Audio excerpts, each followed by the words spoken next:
Someone living in my house with me. Long, but creepy. The house that I grew up in was haunted. Has many stories from all of my family, and from the previous home was and even the people before them. Well, the house had issues. A lot of people refused to go back after visiting just once. So with that, and just how old it is, no one wanted to buy it when my dad put it up for sale in 2011. In 2014, my fiance and I took it over. Well, apparently during those 3 years that the house was on the market and empty, it wasn't empty. Someone broke in and took up residency. We were both package handlers for ups in Louisville, Kentucky. This house was in New Albany, Indiana, which is 10 over 12 minutes away. We both worked the late shift and rode together, so at 2300 we'd leave the house and get back around 0500/0530. Literally the second day we had gone to work after moving in, it happened. We walked in the front door. I went to the bathroom, which was after the kitchen. The kitchen also had a door, but didn't have a deadbolt, just a twisted knob type lock. I walk in the bathroom, and it smells like shit. The faucet is on, and I thought my fiance left it on. I call her to the bathroom, and said, "Hey WTF, did you leave this on?" The faucet was on and it wasn't a small drip. It was as if someone was washing their hands. Suddenly I noticed it. After I turned the water off, I'm standing in the doorway of the bathroom. She is standing in front of me, but in the middle of the kitchen, with the kitchen door behind her. The door is wide open, and I somehow didn't even notice it. She thought I had opened it to go take out the trash, but when we got home I went directly to the bathroom. At this point I told her to get behind me, and I unholstered my pistol, because yes I carry. I went out back, walked around, saw nothing, locked the door, went back in, and checked the house. Found old food and bottles, shit stains, and it reeked of urine, all upstairs in my sister's old room. 2 days later, we get back from work and my back door is wide open, again. This time I think it was to get their stuff. I think we almost caught them 2 nights prior, and that's why the faucet was on. What is incredibly creepy though, is that literally the very next day after work, right across the street from my house, was this homeless person. They were pushing a shopping cart with a blanket and a trash bag. This person had a creepy mask on. They were watching the house, and when my car lights hit them, the person started to move it along, but very slowly. I still wonder if they were studying our hours, but it didn't matter. The same day I went and bought multiple locks for each door. I'll be posting more stories about my creepy house on Elm Street. Yes, I lived on Elm Street, haha. Birthday. People always think of Florida as being in a perennial state of warmth, sunshine forever cradling it in its bright embrace. This, of course, is not always the case. Florida can get incredibly cold, unusually cold at times. I've seen sprinklers frozen in place, the jets hanging in midair, hovering over frozen lawns, an incredible seemingly Matrix-like glitch moment, almost unbelievable to witness. It's magical and just a little bit scary, because of the often unusual weather you can experience, especially in the Panhandle. Many homes had delicate, almost hidden special features that homes anywhere else in the country would lack. Hurricane ties to provide a higher force resistance for the roof against high winds. Radial floors in the most common jalousie windows. Windows comprised of slatted panels of reinforced, thick glass opened and closed with a crank. Our house had these. They are prominent in high hurricane zones all over the world, so they were familiar to me just having moved from Okinawa, Japan. They were a reminder of the adventure we had just lived, and, at that time, a comfort to have. Now when I see those windows I think about that one day, my birthday, and it's like cold fingers sliding down my spine. Again. It was one of those early March days, where you could feel the cold coming. It was enough to need a light jacket, but not enough to worry about needing gloves. It hung in the air in slow moving pools. You moved through them, and could feel the chill, but you could also feel pockets of warm air moving around like warm currents in a still river. My one big birthday gift was a new bike. A 10-speed. I had finally graduated to something I considered more grown up, and was pretty damn excited. Mom had asked me to go try it out in the front yard, take it for a spin. Dad was on base at work, and told my brother to join me. Michael had no desire to do so, his jealousy of my bike getting the best of him, but Mom insisted.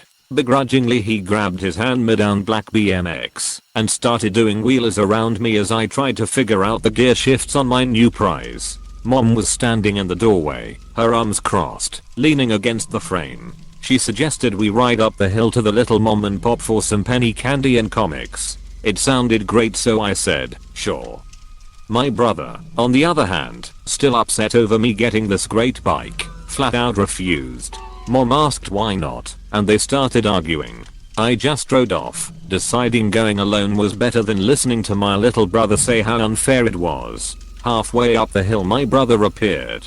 He had caught up with me on that BMX but remained quiet. I just looked over and thought Mom had given him some kind of ultimatum involving extra chores and an explanation to Dad, and rather than face animal, Dad's nickname from Vietnam, he decided to join me and pipe down. I felt bad about that. I didn't want him to be upset, so I decided I'd spend all my money on his favorite treats and we'd celebrate the sugar rush together. The hill was pretty steep for a kid, but it was cool to use the gears on my 10-speed to pedal up instead of having to get off and walk it after a few minutes. Sure, it seemed like more work, but it was smooth and worth every drop of sweat.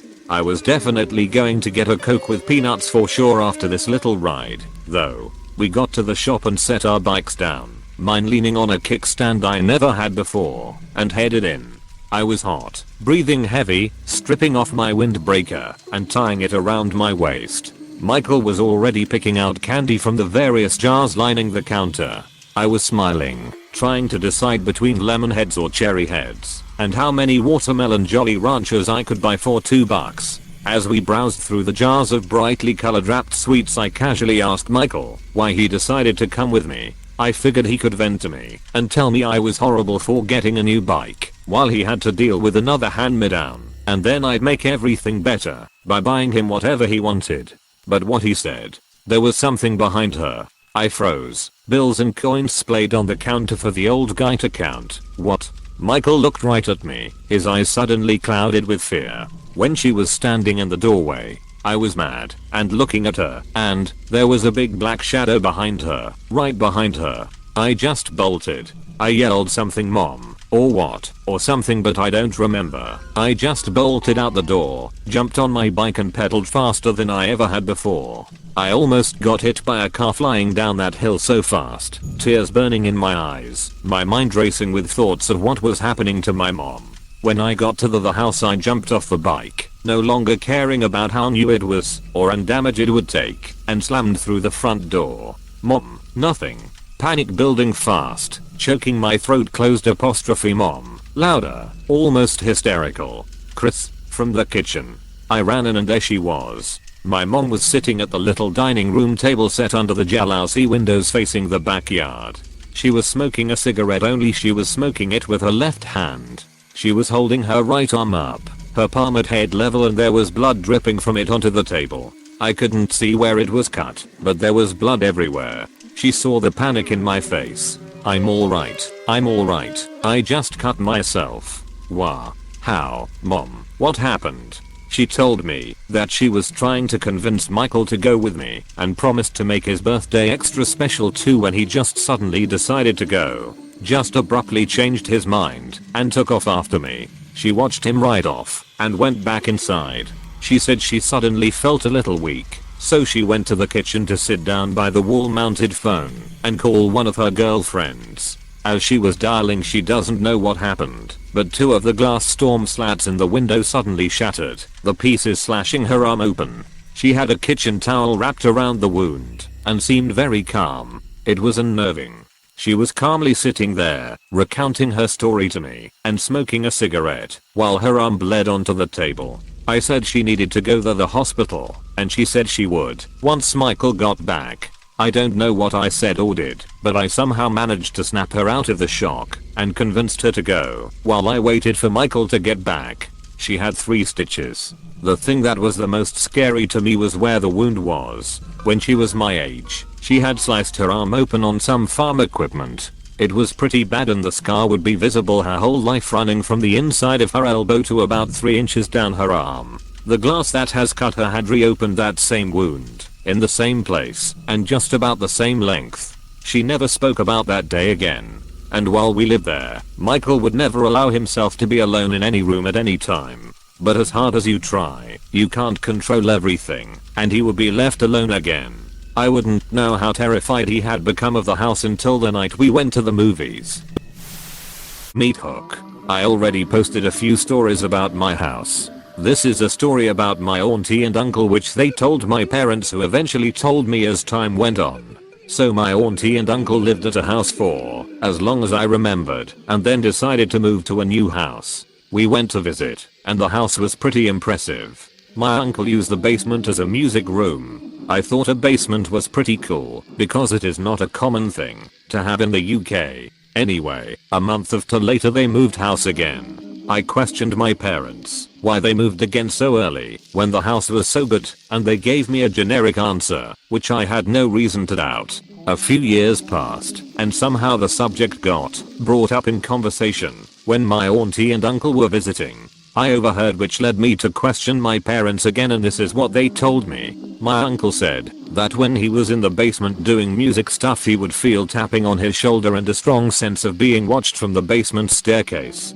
He eventually turned his piano to face the staircase and stopped using headphones to see if he could figure out what it was. My auntie did the laundry in the basement and eventually refused to go down there alone if nobody else was in the house. She also said about being watched from the staircase. She mentioned this to my uncle, who then replied with his experiences in the basement. A few days later my auntie and uncle go out to their local pub for a drink.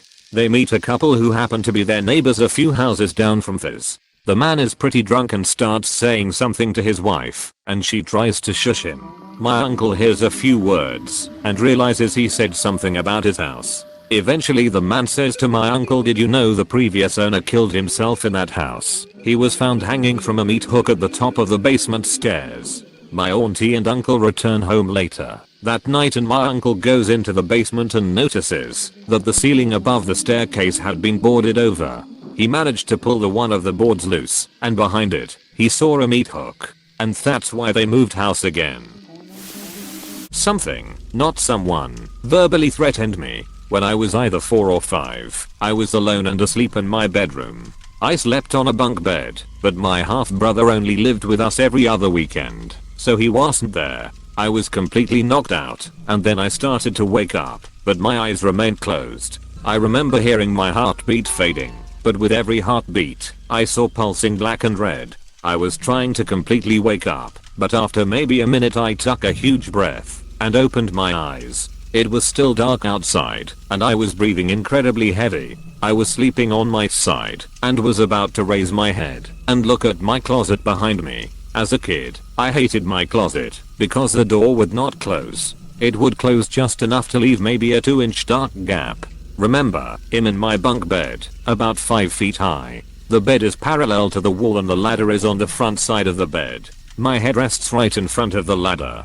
My closet is maybe 6 feet away, but along that same wall. So, suddenly I wake up and go to raise my head and turn to look at the closet and make sure it's still as closed as possible. Immediately as I start to turn my head, a voice from directly behind my head says, "Stop, don't turn around." I start to turn my head a little more. The voice then said, "If you look behind you," and something along the lines of "will be dead and hanging on your back wall." As a stupid 4 or 5-year-old kid, at this point I'm terrified, but turn my head really fast to face this voice, and nothing. I got out of bed to turn my TV and light on, and just sat there in terror for the rest of the night. It's been 21/22 years and I can still see it so clearly. Hey, thanks for watching, and don't forget to subscribe.